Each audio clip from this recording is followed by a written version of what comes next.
दोस्तों, मेरा नाम नवेद है। मैं आज आपको उस महान हस्ती के बारे में बताने जा रहा हूँ जिसको शायद ही इस दुनिया में कोई ना जानता हो। जो कोई भी बाबा साहब की दिल से इज्जत करता होगा वो इस वीडियो को लाइक करके शेयर ज़रूर करेगा। आज हमारे देश को बाबा साहब की बहुत ज़रूरत है, मगर ऐसे महापुरुष धरती पर बार बार जन्म नहीं लिया करते।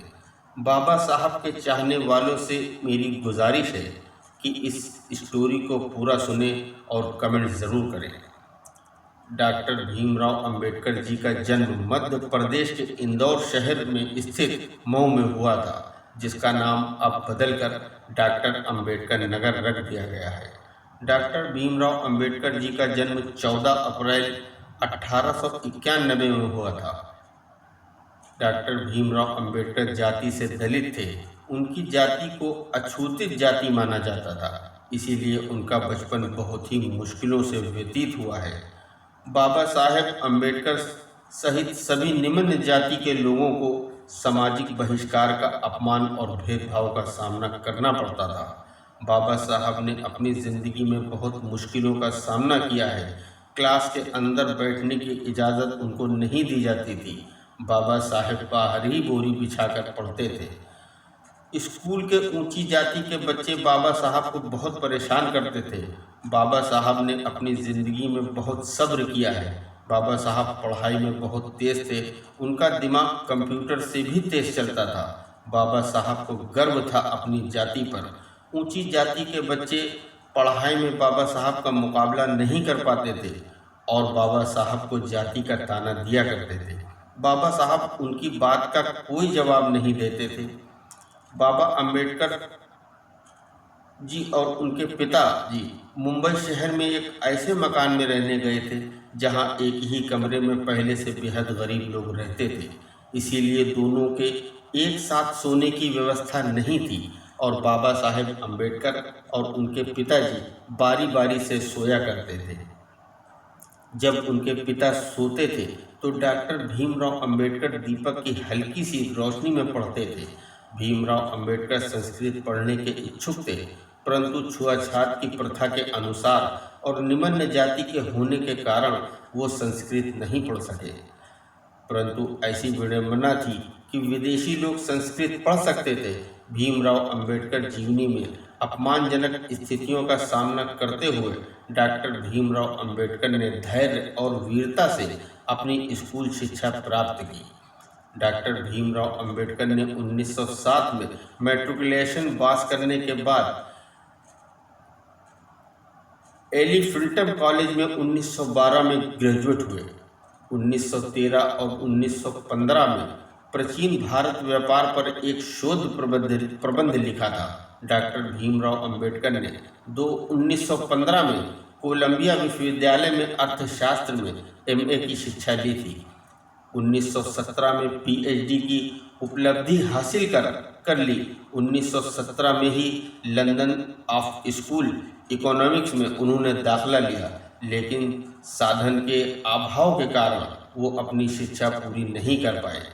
कुछ समय बाद लंदन जाकर लंदन ऑफ स्कूल इकोनॉमिक्स में अधूरी पढ़ाई उन्होंने पूरी की। इसके साथ साथ एमएससी और बार एल लॉ की डिग्री भी प्राप्त की। अपने युग में सबसे ज़्यादा पढ़े लिखे राजनेता और विचारक थे।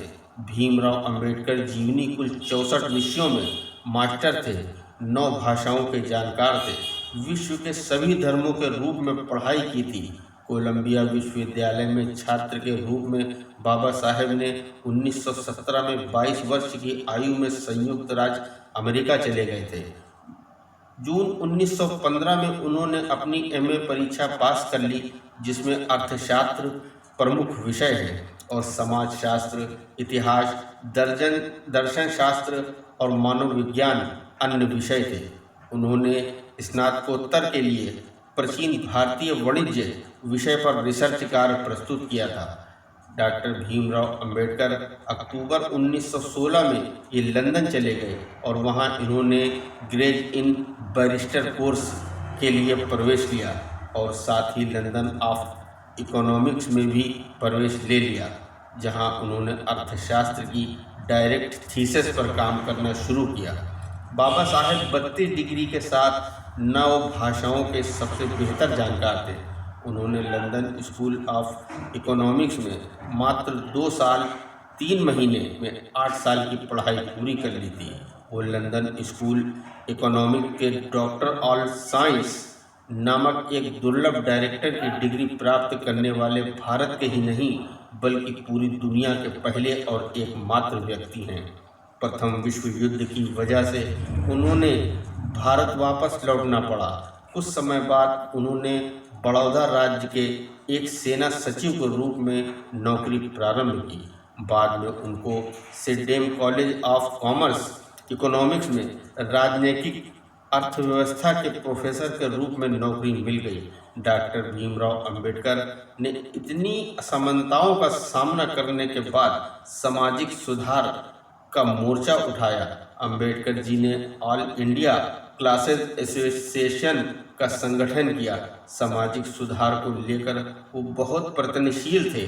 ब्राह्मणों द्वारा छुआछात की प्रथा का मानना, मंदिरों में प्रवेश न करने देना, दलितों से भेदभाव, शिक्षकों द्वारा भेदभाव आदि सामाजिक सुधार करने का प्रयत्न किया, परंतु विदेशी शासन काल होने के कारण यह ज़्यादा सफल नहीं हो पाया।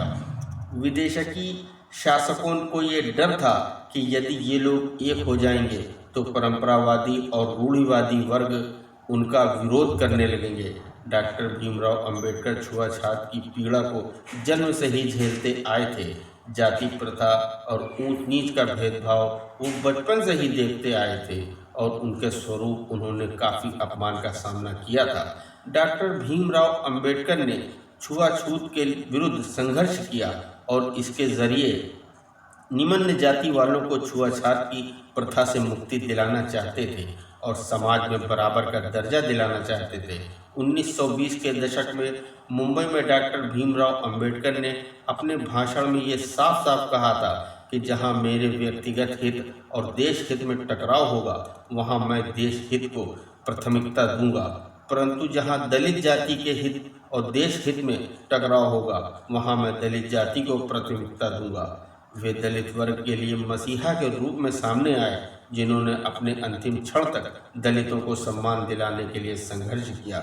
1927 में अछूतों को लेने के लिए एक सत्याग्रह का नेतृत्व किया और वो 1937 में मुंबई में उच्च न्यायालय में मुकदमा जीत लिया। वर्ष 1945 में अंबेडकर जी ने हरिजनों का पक्ष लेने के लिए महात्मा गांधी के दावे को चुनौती दी। सन 1947 में अंबेडकर भारत सरकार के कानून मंत्री बने। भीमराव अंबेडकर गांधी जी और कांग्रेस के उग्र आलोचक हैं। 1932 में ग्राम पंचायत बिल पर मुंबई की विधानसभा में बोलते हुए अंबेडकर जी ने कहा, बहुतों ने ग्राम पंचायतों की प्राचीन व्यवस्था की बहुत प्रशंसा की, कुछ लोगों ने उन्हें ग्रामीण प्रजातंत्र कहा।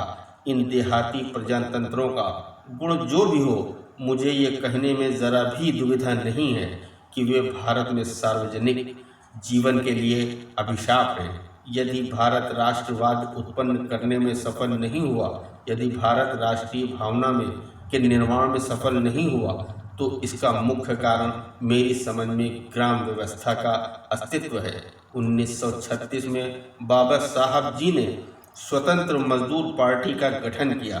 1937 के केंद्रीय विधानसभा चुनाव में उनकी पार्टी को 15 सीटों की जीत मिली। अंबेडकर जी ने अपनी इस पार्टी को all India schedule caste party में बदल दिया। इस पार्टी के साथ 1946 में संविधान सभा के चुनाव लड़े, लेकिन उनकी इस पार्टी का चुनाव में बहुत ही खराब प्रदर्शन रहा। महात्मा गांधी ने अछूते लोगों को हरिजन का नाम दिया, जिससे सब लोग उन्हें हरिजन ही बोलने लगे, लेकिन अंबेडकर जी को ये बिल्कुल पसंद नहीं आया और उन्होंने इस बात का विरोध किया। उनका कहना था कि अछूते लोगों को भी हमारे समाज का एक हिस्सा है, वे भी बाकी लोगों की तरह आम व्यक्ति हैं। अंबेडकर जी को रक्षा सलाहकार कमेटी में रखा गया। बाबा साहब आज़ाद भारत के पहले लॉ मंत्री भी बने। डॉक्टर भीमराव अंबेडकर सन 1948 से डायबिटीज से पीड़ित थे और वो 1954 तक बहुत बीमार रहे।